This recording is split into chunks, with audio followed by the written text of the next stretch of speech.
you holding that thing in front of my face for, huh? Let's take a picture. I'm so goddamn beautiful. The girls are just jumping all over my ass. Not only the girls, but the boys, too, and the men. I gotta have a bodyguard. Reverend Ellington is a big, tough guy. He keeps them goddamn boys off of me. Is there a girl in the... Well, she might as well learn the facts a lot. Ah, they say... Oh, yeah. Now, what do you want to know? I'm gonna pose like a son of a bitch, too. Show my teeth. Okay. Shoot. What do you want to know? I'll tell you all about how to cure the sick. You know what makes them sick. Now, I'm gonna tell you how to cure them. First of all, do away with the electric shock. It interferes with the abstract thinking, the prefrontal lobes. Bring back the metrazole, but fatten them up with meat, the muscle, not the fat, the muscle. Plenty of meat and liver, mostly liver, meat, fish, eggs, all your dairy products. But don't mix the milk with the meat. Go back to the Jewish dietary laws. Gabish. Then you give them the metrazole. 3 treatments and I was all right. I had 3 electric shocks that made me crazy. 60 insulin treatments did nothing but blow up my body. I weighed 180 pounds, but the metrazole, the pins and needles went right out of my head. And the anxiety and laying on the couch like a dead man, that disappeared. Bring back the metrazole. Dr. Murphy, a good Irish Catholic doctor, invented it. And Dr. Bellinger in the Brooklyn State Hospital, he used it on me and got me out in 4 months on my 21st birthday, February 22nd. What a gift, huh?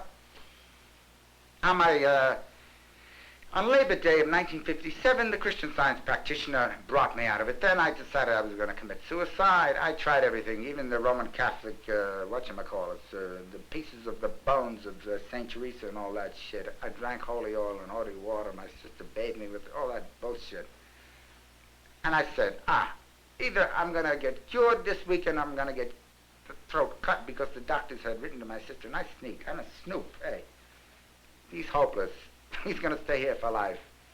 I passed the Catholic chaplain's office, and the Protestant minister, that son of a bitch, he says to the priest, he says, I see they threw the Christian Scientists out of the chapel. And the priest said, well, they do what's good. See, the Catholics are very charitable. He said they do what they can, because we're only a small group.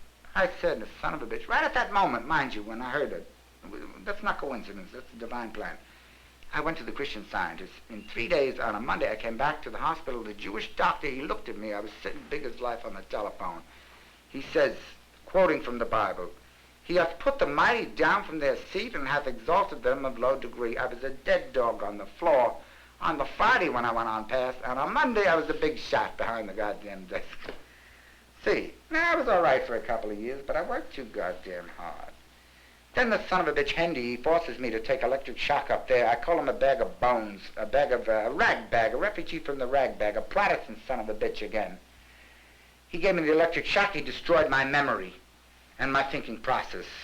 A dirty bastard. He's going to pay with crushed hands. You put this right on the goddamn film, because my brother Mike's in the syndicate, and Vinny is his helper too. I want this all to go right on the goddamn soundtrack. Either that or he's going to go down on his goddamn knees. And he's going to get the electric shock. An eye for an eye and a tooth for a tooth. That son of a bitch is going to get electric shock. He's crazy. He's got the Jehovah complex. This time it was the medicine and the Christian Science, too. The Nardil and the Stelazine and this new one, the Meloril. And the sodium amytal for the people that can't sleep at night. Why don't you use the sodium amytal? It isn't that habit-forming, is it? Hey, come on. You're supposed to be telling me. This is all I get. Meloril to keep me from going into euphoria. See, that's what happened the last time. I went so high, Jesus, there was nobody holding me down. I went not past the goddamn moon or the rocket. I was way up on them goddamn, those, anyway, those, come on, help me. What I don't know. You don't know? You didn't study astronomy. What the hell's the matter with you? The outer space, way back, 10 million light years away. See, but I had to have my feet on the ground. I had my feet on the ground. My head was 1,000,000 miles away, you see. Now the head is back down on the earth. The feet have always been on the ground. The head was in the mud, too, when I was not catatonic. I had no memory. I had amnesia, almost 98%. Now the happy medium. Now I'm this way, like you want. Like the smoothing of the water when they throw the oil on the water, this way. And when somebody says something rotten to me or they hit me, I don't get hurt and depressed and slink into a chair. I get so goddamn mad I beat the shit out of them like my mother did with the baseball bat. My mother hit them goddamn waffles in the head with a baseball bat. And the girls, if they come home late, She hit the boyfriends on the back with a broom, and she threw the dishes at the girls like Maggie and Jiggs. Down the cellar she chased them. She'd sit up and cussing and swearing and putting the curse of Rome on their head until 11 o'clock they were all in. Then she said the name of the Father and of the Son and of the Holy Ghost, and she went to bed and she slept the peace of the just. That's why she survived to be 51 with 9 children, 7 daughters, keeping company at the same time. She had 6 or 7 more children after that, stillbirths and some that lived. Oh, my brothers, what a tragedy. With 2 boys, me and my brother Ziggy, and the 7 girls that lived. The girls were tough. But the 5 or 6 boys she had after that, well, in that time of life, they're not supposed to have the children. They were either stillbirths, or they died, or the doctors couldn't put the life into them, or they died within 3 or 4 months. She was too old. She had her last children when she was in her 40s. Does that sadden you? No! I got all kinds of little brothers here and there. I was in the Big Brothers organization in Boston when I was a Protestant minister. You're from Boston? No, I went to Boston University there. Brothers and sisters. You're all my brothers and sisters. Even the Collards, too. There's some that isn't so goddamn nice. Most of them are a bunch of shitheels, too, but the Jews are my best friends and the Christian Scientists. The Protestants are all fucked up. They're all against something, but they ain't for it. I can't figure out what the hell are they for. They're negative. Protestants, they're the son of a bitches that go preaching the Bible up and down them goddamn halls there, and they're saying they're being persecuted. They're not being persecuted. The son of a bitches are sick. They see visions and hear voices and all that horse shit. The only ones that saw the visions and heard the voices that were real saints were people like Joan of Arc. There was a real. She didn't hear voices. Only what we Christian Scientists call angel thoughts, God directing our thought processes. Not voices. We don't hear voices and we don't see visions. We see in the mind's eye. You do too, don't you? I know. Right here now. Can't you picture your wife and your children at home and what she's doing, getting your supper prepared? You can. Sure. Of course. That's what it is in Christian Science. Only clear. I'm spitting all over the place. That is. So. Oh, where's that cup of java? Not on. Cup of poison, I call it. You know what the coffee is good for? It serves as a good purgative to wash your lower intestine out. And the trianesia I get, it settles the acid stomach. But I haven't had any trianesia for 2 days. Because they're afraid of me. I terrorize the ward.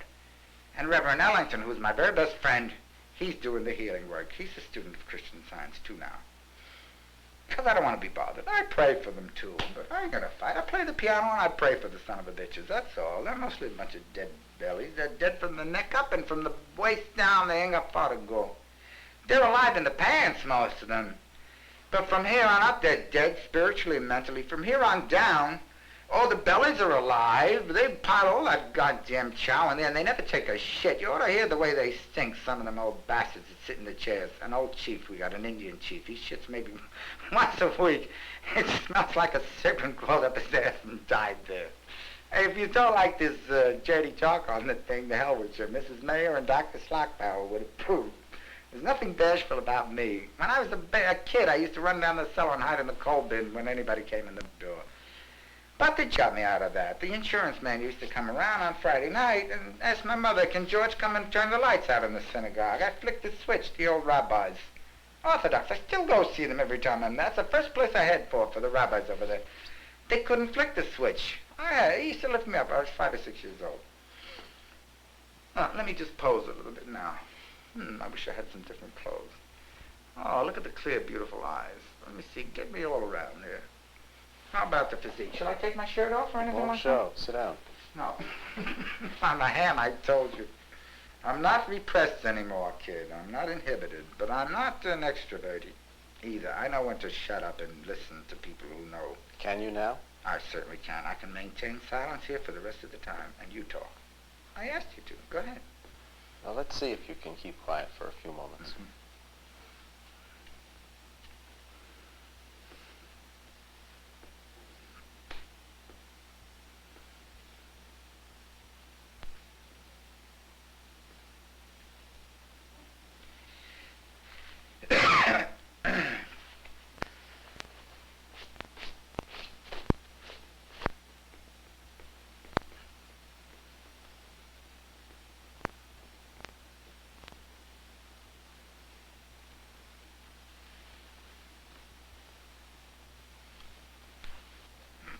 You've done very well.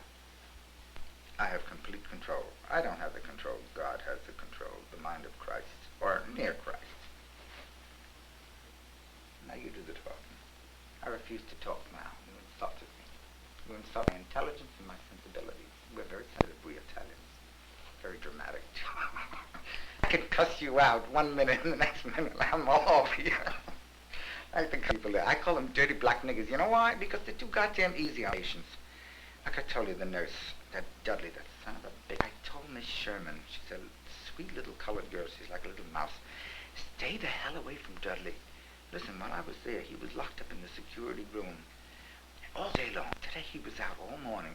Ellington's been working with him, and the Protestant chaplain came in. In other words, all the faiths had come in.